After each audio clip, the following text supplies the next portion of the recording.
औज़ुबिल्लाहिमिनश्शैतानिर्रजीम बिस्मिल्लाहिर्रहमानिर्रहीम। अस्सलाम वालेकुम व्यूअर्स, उम्मीद करती हूँ आप सब खैरियत से होंगे।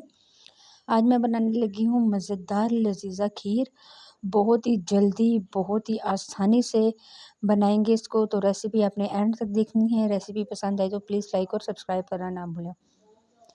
तो सबसे पहले मैंने एक पैन में तकरीबन 1 किलो के करीब दूध डाल दिया था और दूध को अब हम अच्छी तरह से बॉयल करेंगे, ठीक है। दूध जो है वो मैंने डिब्बे वाला इस्तेमाल किया है। चूल्हे की फ्लेम आपने नॉर्मल रखनी है, ये तेज़ नहीं रखनी कि एकदम बॉयल आ जाए, ठीक है ना। उससे फिर जो खीर होती है वो बहुत ज़्यादा गाढ़ी नहीं होगी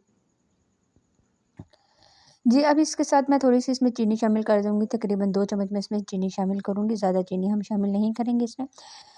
चीनी शामिल करने के बाद दोबारा से मैं इसको मिक्स करूँगी कि चीनी दूध में अच्छी तरह से मेल्ट हो जाए। तकरीबन 10 से 15 मिनट लगे मुझे कि आराम-आराम से जो चूल्हे की फ्लेम थी वो बहुत ज़्यादा स्लो थी और अच्छी तरह से ही दूध बॉयल हो गया। अब मैं इसमें डाल दूँगी लज़ीज़ा खीर का पैकेट। 1 पैकेट आपने इसमें डाल देना है, ठीक है ना। इसमें सब कुछ मौजूद होता है, इसमें सब कुछ डला होता है। ये बहुत ही मज़े की और बहुत ही ज़बरदस्त ये बनती है, ठीक है।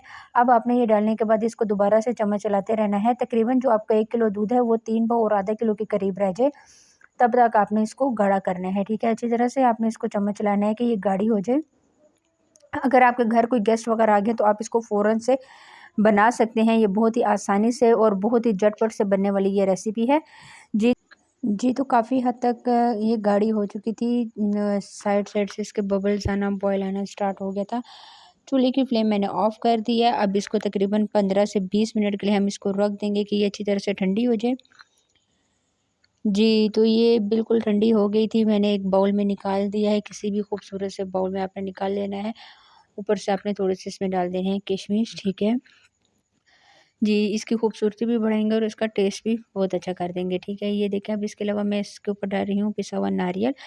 नारियल भी खीर में बहुत ही अच्छा लगता है, इससे भी इसका टेस्ट बहुत ही ज़बरदस्त आता है।